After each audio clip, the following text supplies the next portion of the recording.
সুপ্রিয় নবম ও দশম শ্রেণীর শিক্ষার্থীবৃন্দ, আসসালামু আলাইকুম। আর কে ইংলিশ কেয়ারের পক্ষ থেকে তোমাদেরকে শুভেচ্ছা জানাচ্ছি। আমি মোহাম্মদ রাসেল খান। আজকে নতুন আরও একটি ভিডিও নিয়ে তোমাদের সামনে হাজির হয়েছি। আজকের ভিডিওতে আমি আলোচনা করব তোমাদের নবম ও দশম শ্রেণীর ইংরেজি বইয়ের unit 1 lesson two girl by Jamaica Kincaid. একজন মা একটানা কথা বলছেন, কিভাবে কাপড় ধুতে হয়, কিভাবে কথা বলতে হয়, কিভাবে হাঁটতে হয়, এমনকি কিভাবে একজন ভালো মেয়ে হতে হয়। এই কথাগুলো কি শুধু একটি মেয়ের জন্য, নাকি সমাজের সব মেয়ের গল্প? আজ আমরা আলোচনা করব গার্ল বাই জ্যামাইকা কিনকেইড। এই গল্পটা ছোট, কিন্তু বোঝার গভীরতা বিশাল। চলো বুঝে নেই গার্ল বাই জ্যামাইকা কিনকেইড। এই গল্পে আমরা দেখি একজন মা তার মেয়েকে প্রতিটা দিক শেখাচ্ছেন, কিন্তু এই উপদেশের মধ্যে লুকিয়ে আছে ভয়, নিয়ন্ত্রণ আর সমাজের চাপ। প্রিয় শিক্ষার্থীরা, তো আর কথা না বাড়িয়ে চলো আমরা মূল আলোচনায় চলে যাই।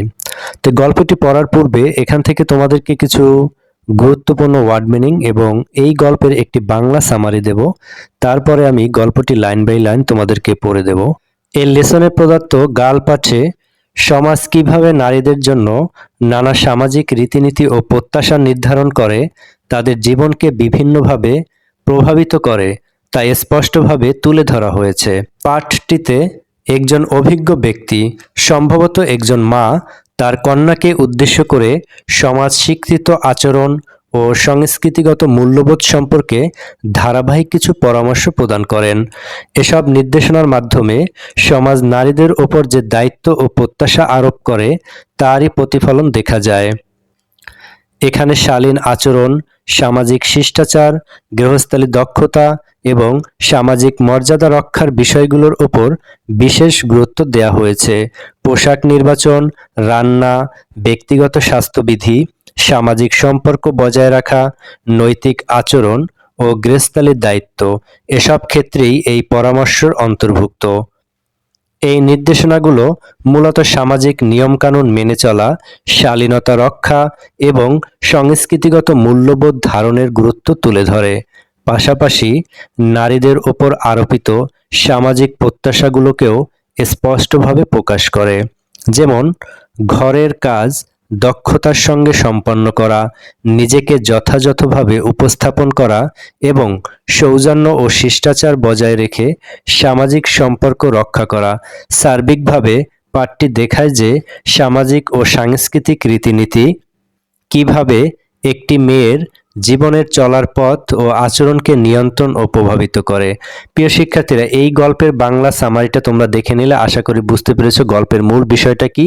তো এ পর্যায়ে আমরা কিছু গুরুত্বপূর্ণ ওয়ার্ড মিনিং দেখে নেব এখান থেকে, যেটি গল্পটি বুঝতে তোমাদেরকে সাহায্য করবে।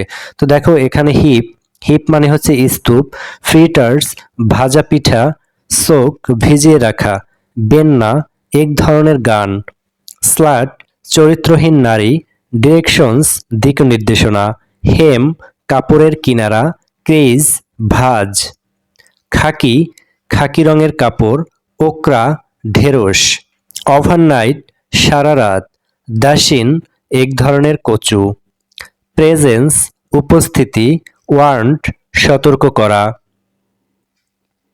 স্কোয়াড বসে পড়া, মার্বেলস গুলি খেলা, বুলি অত্যাচার করা, মেডিসিন ওষুধ, ক্যাচ ধরা, থ্রোব্যাক ফেরত ছুড়ে দেওয়া, রিকগনাইজ চিনতে পারা, ইমিডিয়েটলি সঙ্গে সঙ্গে, স্কুইজ চেপে ধরা, বেকার রুটিওয়ালা, কালচার সংস্কৃতি, আইডেন্টিটি পরিচয়, ডিসক্রিমিনেশন বৈষম্য, অ্যাট্রিবিউটস বৈশিষ্ট্য, ফ্যামিলিয়ার পরিচিত, আনফ্যামিলিয়ার অপরিচিত, ডোমেস্টিক গৃহস্থালী, অবিডিয়েন্ট অনুগত, প্যাট্রিয়ার্কাল পুরুষতান্ত্রিক, এক্সপেকটেশন প্রত্যাশা, ওফ রেড বাউন্ডুলে, হারবার আশ্রয়স্থল, প্লেন্টি অফ প্রচুর, ক্লোথস লাইন কাপড় শুকানোর রশি। তো প্রিয় শিক্ষার্থীরা, এখান থেকে গুরুত্বপূর্ণ ওয়ার্ড মিনিংও তোমরা দেখে নিয়েছো। তো আশা করি বুঝতে পেরেছো। এখন আমরা এই যে গল্পটি রয়েছে সেই গল্পটি আমরা লাইন বাই লাইন বাংলা অর্থসহ পড়ব। Wash the white clothes on Monday and put them on the stone heap. সাদা কাপড়গুলো সোমবারে ধৌত করো এবং পাথরের স্তূপের উপরে শুকাতে দাও। Wash the colour clothes on Tuesday and put them on the clothes line to dry. এবং বুধবারে রঙিন কাপড় ধুয়ে দাও এবং সেগুলো দড়িতে শুকাতে দাও। Don't walk bare head in the hot sun. এবং তীব্র রোদে খালি মাথায় হেঁটো না। Cook pumpkin fritters in very hot sweet oil.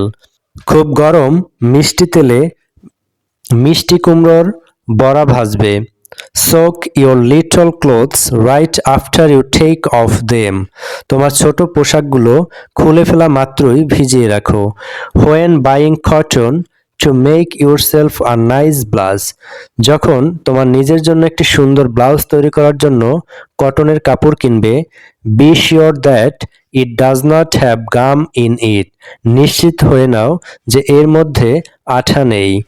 Because that they because that way it won't hold up well after a wash.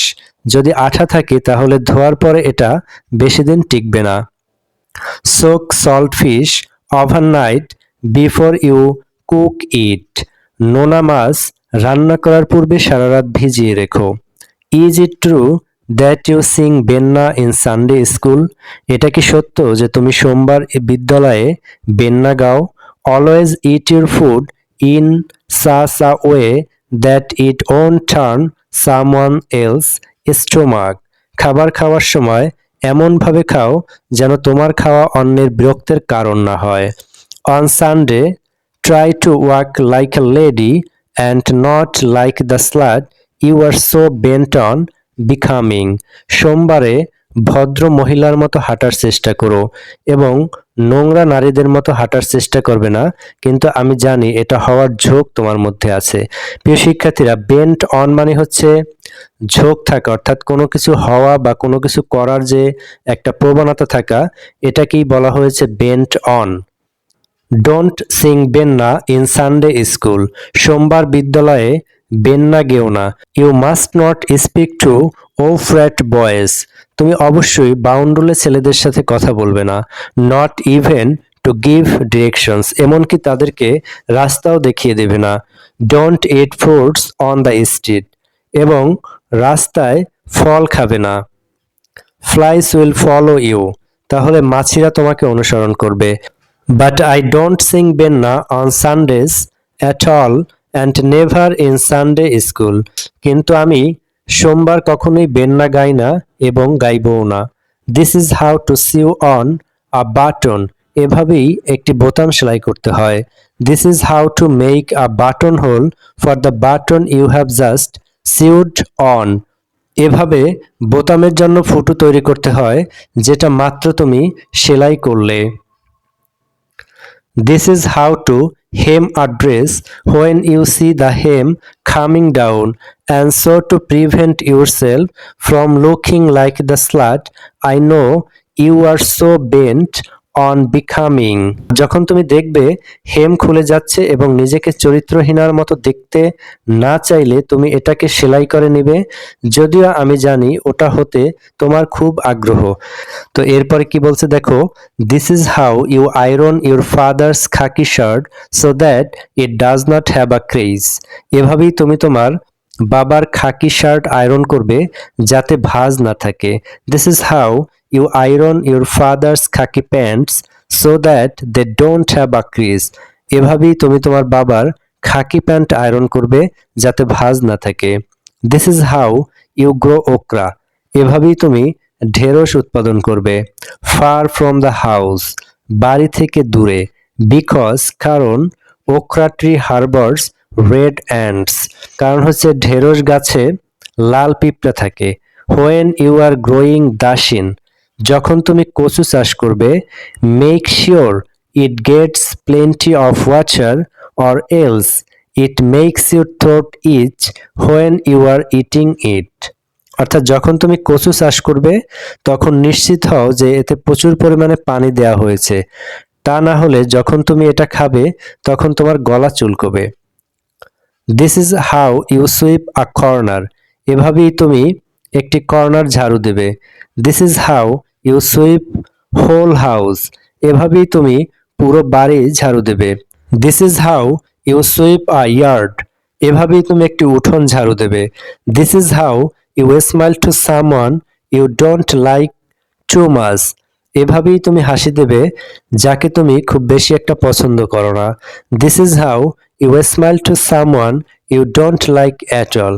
এভাবেই হাসি দেবে যাকে তুমি মোটেই পছন্দ করো না। This is how you smile to someone you like completely. এবং এভাবেই তার সাথে হাসি দেবে যাকে তুমি খুব বেশি পছন্দ করো।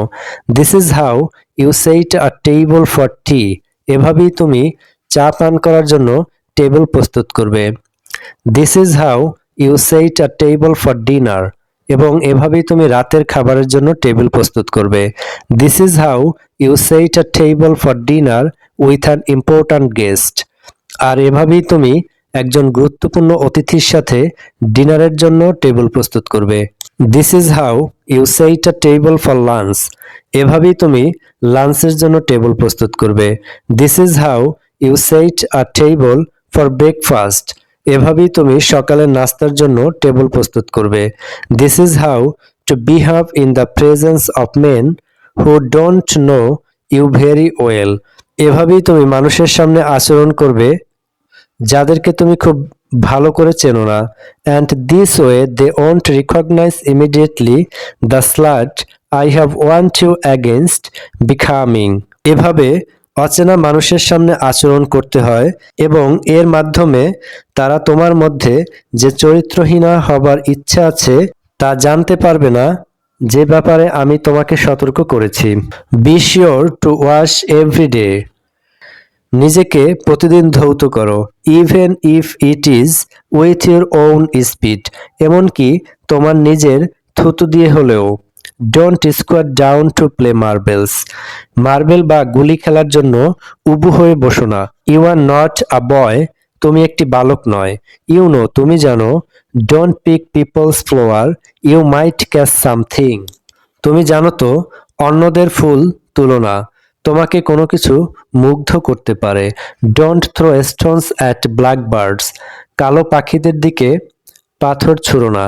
Because it might not be a blackbird at all. কারণ হচ্ছে কি, এটা কালো পাখি নাও হতে পারে। This is how to make a bread pudding. এভাবেই একটি ব্রেড পুডিং তৈরি করতে হয়। This is how to make doukona. এভাবেই দুকোনা তৈরি করতে হয়। প্রিয় শিক্ষার্থীরা, দুকোনা মানে হচ্ছে এক ধরনের পিঠা। This is how to make pepper pot. এভাবেই মরিচ রাখার পাত্র তৈরি করতে হয়। This is how to make a good medicine for a cold. এভাবেই ঠান্ডার জন্য একটি ভালো ঔষধ তৈরি করতে হয়। This is how to catch a fish. এভাবেই মাছ ধরতে হয়। This is how to throw back a fish you don't like. এবং এভাবেই ছুঁড়ে ফেলতে হয় যে মাছ তুমি পছন্দ করো না। And that way something bad won't fall on you. এবং এর ফলে খারাপ কিছু তোমার উপরে পড়বে না। This is how to bully a man. এভাবেই একজন পুরুষকে শাসন করতে হয়। This is how a man bullies you. এবং এভাবেই একজন পুরুষ তোমাকে শাসন করে। This is how to love a man. এভাবেই একজন পুরুষকে ভালোবাসতে হয়। And if this does not work there are other wedge. এবং যদি এটা কাজ না করে তাহলে অন্য উপায় আছে। And if they don't work don't feel too bad about giving up.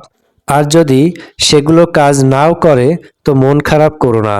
This is how to spit up in the air if you feel like it. And this is how to move quick so that it does not fall on you. আর যদি তোমার ইচ্ছা হয় তবে এভাবে নিজের বিপদ ডেকে আনতে হয়। This is how to make ends meet. এভাবেই আয় বুঝে ব্যয় করতে হয়। Always squeeze bread to make sure it is fresh. সবসময় রুটি চেপে দেখবে যে এটি তাজা কিনা। বাট হোয়াট ইফ দ্য বেকার won't let me feel the bread? You mean to say that after all, you are really going to be the kind of women who the baker won't let near the bread? কিন্তু যদি রুটিওয়ালা আমাকে রুটি ছুঁতে না দেয় তাহলে কি হবে? তুমি বলতে চাচ্ছ যে তুমি আসলেই এমন বিনয়ী একজন মহিলা হবে যাকে রুটিওয়ালা রুটির কাছে ঘেঁষতে দিবে না। প্রিয় শিক্ষার্থীরা, এই ছিল টেক্সটটি। তো আশা করি তোমরা বুঝতে পেরেছো। এখান থেকে প্রথমে বাংলা সামারি দিয়েছি, এরপরে ওয়ার্ড মিনিং দিয়েছি, তারপরে টেক্সটে আমরা লাইন বাই লাইন বাংলা অর্থ সহ পড়েছি। তো এরপরে বাকি যে অ্যাক্টিভিটিগুলো রয়েছে সেগুলো এই ভিডিওর পরবর্তী অংশে দেখার আমন্ত্রণ জানিয়ে আজকের ভিডিওটি এখানেই শেষ করছি। আল্লাহ হাফেজ।